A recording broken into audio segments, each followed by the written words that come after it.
July 1991, somewhere over Iraq.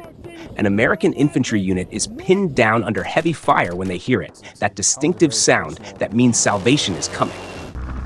The A-10 Thunderbolt II appears through the dust, and seconds later, its thunderous roar echoes across the battlefield. As one soldier later put it, it's like someone ripping the sky in half with a heavenly zipper of freedom.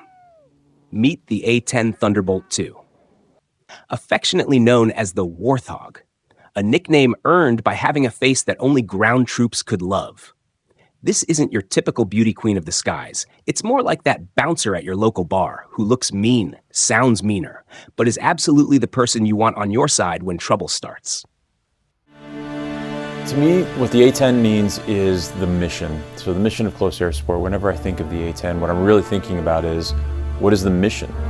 At the end of the day, our flying was never about the aircraft, it was always about the infantry on the ground, that young soldier or Marine holding a rifle, and everything we did, all the training, all the time spent, all the perfection of becoming the best we could be, it was focused on that, the ability to be the best in the world at a mission like close air support. I think that sometimes it's easy to see the A-10 and only see one person in it, but the fact of the matter is that A-10 is lifted up by hundreds and thousands of maintainers that make sure that it flies. Let's talk about this beast's party piece, the GAU-8 Avenger cannon. Imagine, if you will, taking a Volkswagen Beetle, turning it sideways, and cramming it into an airplane. That's roughly the size of this gun. It fires 30mm depleted uranium rounds at 3,900 rounds per minute, which is military speak for lots of freedom, really fast. The recoil is so powerful, it can actually slow the plane down in flight. Yes, you read that right. This plane literally packs so much punch it can give itself a backward bear hug. Born in the 1970s, when bell-bottoms were still a thing, the A-10 was designed with one mission in mind: making enemy tanks regret their life choices. At $11.8 million per unit, it was a bargain by military standards, kind of like finding a tank-destroying super weapon in the clearance aisle at Walmart. But I think a lot of people understand that there is a changing need in the Air Force. What I want people to remember about the A-10, from the maintenance perspective, is the amount of people that put blood, sweat, and tears into the airframe. You know, when you send an A-10 fully loaded out to go do close air support for an important mission and they all come back empty, the maintainer sees it come back empty and goes, wow, we launched that thing full, we did that. For the people that are leaving or moving on because of the divestment, they'll go into other airframes, they'll get the training that they need to be successful moving forward in their careers and continue to do the mission and get the job done. Everything about this 53-foot-long tank killer was designed with the subtlety of a sledgehammer, but the genius of a chess master. Those engines mounted up high? That's not just for show. It's so the plane can still fly home even if one engine decides to retire early.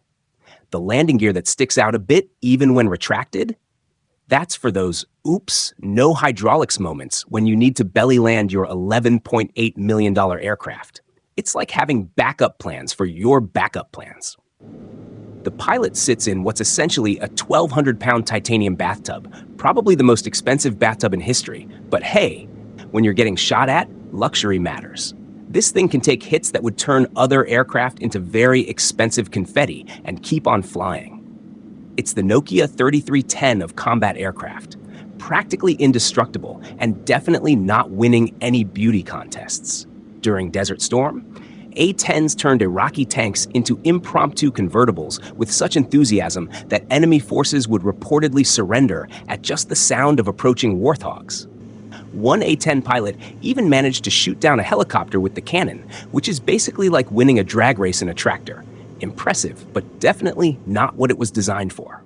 The unique capabilities of the A-10 really come back to a combination of the platform and the training that the pilots get in it. So the platform gives you ability to operate in not only austere conditions, but below the weather, challenging terrain. It is built like a tank and it's a flying gun. I've deployed 4 times flying the A-10, and every time you meet people on the chow hall, they come up to you and then go, hey, I'm here today because of what your team did. what the A-10's done. One of the best, most rewarding parts of flying this airplane has been those experiences where you can go shake people's hands that you just saved. At the end of the day, we're saving the lives of our nation's sons and daughters. That's a very worthy cause for us to have had a chance to participate in over the many years. Speaking of tough, this plane has more survival stories than a cat with 9 lives. Take Captain Kim Campbell, who flew her A-10 for an hour after losing all hydraulics over Baghdad, using only manual controls, which is like parallel parking a bus with no power steering. Or consider the A-10 that came home with half a wing missing. Talk about a weight reduction program gone wrong. The modern A-10C variant has gotten some fancy upgrades. Think of it as your grandfather's hot rod with an iPad installed.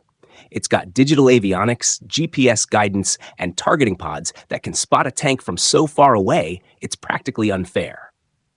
But at its heart, it's still the same brutally effective machine that makes bad guys reconsider their career choices. In this job capacity, at least in the demo role, I've been able to go and see and speak with people who have walked up to me almost every air show that have said, hey, this airplane saved my life. And seeing, grown men almost in tears from the experiences they've had, to be able to hear the whistle of the engines and know that their day is going to be okay just makes the reward of flying the airplane just that much better. I certainly had some dynamic missions down in Afghanistan, but honestly, for me, anytime I was able to come back, whether I employed or not, if I was able to get men and women on the ground from point A to point B, they were able to accomplish their mission and nobody was harmed because we were over top of them that entire time. That is the whole purpose of what we do. This airplane has meant everything to me, and I get emotional talking about it, but I've gotten 7 years now and it has given me so much, and it's given, the men and women on the ground so much, and I will enjoy every hour that I get left in it, and I'm excited for whatever future comes my way, whatever airplane that may be, and I'm looking forward to be able to carry on the mission and that mindset onto whatever airplane I end up flying down the road. The Air Force has tried to retire the A-10 more times than most people try to quit coffee. They keep saying newer, prettier jets can do its job better. But here's the thing. Telling an A-10 pilot that an F-35 can do better close air support is like telling a surgeon that a Swiss Army knife is just as good as a scalpel. Sure, it might work, but do you really want to be the one to test that theory? Today, about 281 A-10s continue to serve, proving that in an age of stealth fighters that cost more than small countries, sometimes the best solution is a flying gun that looks like it was designed in a garage with a ruler and sheer determination. As we look forward into the future, as the next few years encompass kind of the divestment game plan, the legacy of the A-10 will be combat and the mission it's done and the goodness that it brought to the Air Force and to the other services. Over the last 30 years, it's just been an amazing piece of that entire system of weapons that we've used.